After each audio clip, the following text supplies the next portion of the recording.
आज के टाइम में इंडिया के स्टार्टअप्स के बारे में हर जगह बातें होती हैं। बहुत कम समय में हमने यूनिकॉर्न्स की सेंचुरी लगाई है और हम दुनिया के टॉप 3 स्टार्टअप इकोसिस्टम में से एक बने हैं। हर दूसरा बंदा यही बोलता है कि भाई मेरा स्टार्टअप जो होगा वो तो यूनिकॉर्न बन के रहेगा, लेकिन सच ये होता है कि 80% इंडियन स्टार्टअप जो हैं वो फेल कर जाते हैं।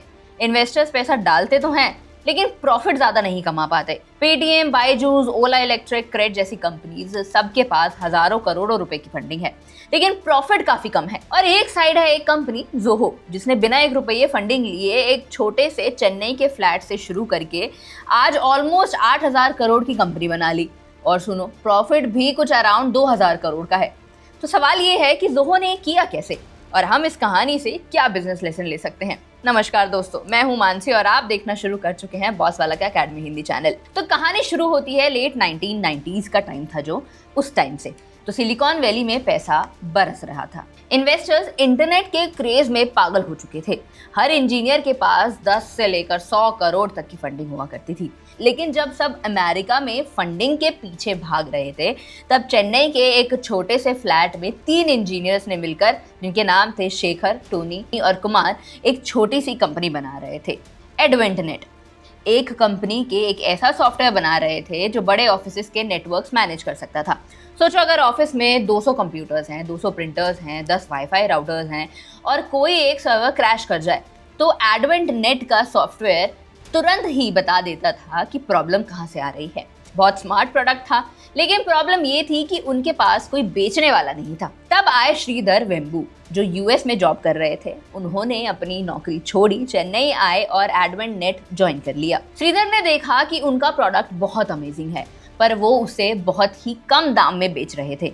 तब उन्होंने एक कॉन्सेप्ट समझा जिसको हम बोलते हैं प्राइस आर्बिट्रेज। बात सिंपल है, इंडिया में अगर आप एक टॉप इंजीनियर को हायर करते हो तो 25 लाख लगते हैं। यूएस में वही इंजीनियर 80 लाख लेगा। ऑफिस रेंट भी यूएस में ज्यादा मिलता है, ज्यादा महंगा पड़ता है। जितने इंडिया में पूरी बिल्डिंग मिल जाती है, उतने में वहाँ का सिर्फ रेंट ही पड़ता है। मतलब अगर एक यूएस कंपनी प्रोडक्ट $1000 में बनाती है कुछ भी, तो भारत में वही प्रोडक्ट $200 के आसपास बन सकता है और $400 में बेचकर प्रॉफिट भी कमाया जा सकता है। यही है इंडिया का एडवांटेज और इसी मॉडल पे इन्फोसिस, टीसीएस, विप्रो जैसे जो बड़े नाम हैं वो काम करते हैं। और अब एडवेंटनेट भी इसी तरीके से जो है वो ग्रो करने लगा है। 2000 तक एडवेंटनेट 50 करोड़ कमा रहा था। सिस्को जैसे बड़े क्लाइंट्स भी इसको मिल रहे थे। एक इन्वेस्टर ने 50 करोड़ इन्वेस्ट करने का ऑफर भी दिया था, लेकिन श्रीधर ने मना कर दिया। अब आप सोचेंगे कि भाई जब फंडिंग मिल रही है तो ग्रोथ तेज होती है फंडिंग से, तो मना क्यों किया? तो इसके पीछे उनका एक लॉजिक था, काफी सिंपल बताया उन्होंने कि फ्रीडम और लॉन्ग टर्म विजन के लिए उन्होंने इसको मना कर दिया। देखो, जब इन्वेस्टर्स आते हैं तो वो बस 5 से 7 साल में पैसा मल्टीप्लाई करना चाहते हैं। वो बोलते हैं कि प्रॉफिट बाद में, ग्रोथ पे पहले फोकस करो। पर जब कंपनी लॉस में हो जाती है तो वो बोलते हैं कि एम्प्लॉयज हटाओ, R&D बंद कर दो, मार्केटिंग पे खर्चा कम करो। लेकिन श्रीधर ऐसा नहीं चाहते थे। उनको अपनी कंपनी अपने हिसाब से चलानी थी। इसीलिए उन्होंने बोला कि मैं बिना इन्वेस्टर के भी 100 करोड़ की कंपनी खड़ा कर सकता हूं। और यही माइंडसेट आज जीरोधा के फाउंडर्स नितिन और निखिल कामत भी फॉलो करते हैं। जीरोधा भी बिना फंडिंग के 4000 करोड़ का प्रॉफिट कमा रही है। फिर आया 2002 का .com क्रैश। सारे स्टार्टअप्स क्रैश हो गए। नैस्डैक 77% से नीचे गिर गया और एडवेंटनेट के 150 क्लाइंट्स में से सिर्फ 3 ही बच गए। कंपनी बिल्कुल डूबने की कगार पर थी, पर श्रीधर ने हार नहीं मानी। उन्होंने फोकस किया एक नए प्रोडक्ट बनाने पर, जिसे वो मैनेज इंजन बोलते। यह प्रोडक्ट हर बड़े बिजनेस के सिस्टम को एक साथ कनेक्ट करता था। जैसे एयरलाइंस में ticket booking, check in, baggage, सब अलग सिस्टम होते हैं। मैनेज इंजन से इन सब को इंटीग्रेट किया जा सकता था। रिजल्ट ये था कि क्लाइंट जैसे बार्कलेज, वोडाफोन, सीमेंस ने एडवेंटनेट के प्रोडक्ट यूज करने स्टार्ट कर दिए।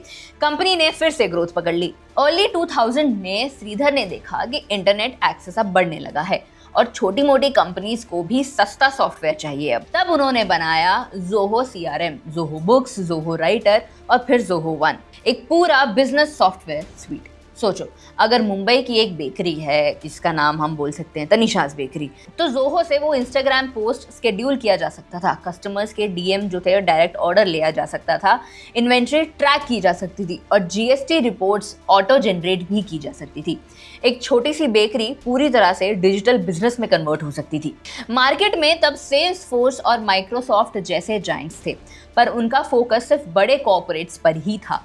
श्रीधर ने एक ब्लू ओशन स्ट्रैटेजी यूज की, मतलब वो एक ऐसी मार्केट में गए जहां पर कंपटीशन कम था। उन्होंने सॉफ्टवेयर बनाए एसएमईज के लिए, अफोर्डेबल, सिंपल और यूजर फ्रेंडली। आज उन्हीं के सॉफ्टवेयर 160 से ज्यादा कंट्रीज में यूज होते हैं। आज जोहो एक ग्लोबल टेक पावर हाउस है। $1 बिलियन एनुअल रेवेन्यू, 8,000 करोड़ से के ज्यादा का टर्नओवर और 2,000 करोड़ से ज्यादा की प्रॉफिट, बिना फंडिंग, बिना इन्वेस्टर के। और सबसे बड़ी बात, उनका हेडक्वार्टर जो तमिलनाडु के गांव में है। श्रीधर का विजन बहुत क्लियर था, इंडिया को सिर्फ सर्विस सेक्टर में ही नहीं, प्रोडक्ट इनोवेशन में भी लीड करना चाहिए। तो दोस्तों, जोहो की कहानी हमें ये 3 बिजनेस लेसन सिखाती है कि फ्रीडम शायद फंडिंग से ज्यादा हो सकती है। पैसे सब कुछ नहीं होते, इंडिपेंडेंस जरूरी है।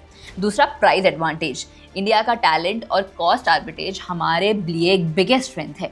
और तीसरा, long term thinking, quick profit के लिए नहीं, सस्टेनेबल ग्रोथ पे ज्यादा फोकस करो। तो अगले टाइम जब भी कोई बोले कि फंडिंग के बिना स्टार्टअप नहीं चल सकता, तो उसे एक ही नाम बताना, जोहो। जोहो ने प्रूव कर दिया कि इंडिया सिर्फ सर्विस इकोनॉमी में ही नहीं, इनोवेशन पावर हाउस भी बन सकती है। अगर आपको जोहो की ये इंस्पायरिंग स्टोरी पसंद आई है तो वीडियो को ज़रूर लाइक करना, चैनल को सब्सक्राइब करना मत भूलना और सभी के साथ शेयर भी ज़रूर कर देना, ताकि उनको भी पता चल पाए कि आखिर भारत का जो कैलिबर है वो क्या है और लोग इस एडवांटेज का कैसे फ़ायदा ले रहे हैं। और मैं मानसी मिलती हूँ आपसे अगली वीडियो में। बॉस वाला, बी द बॉस।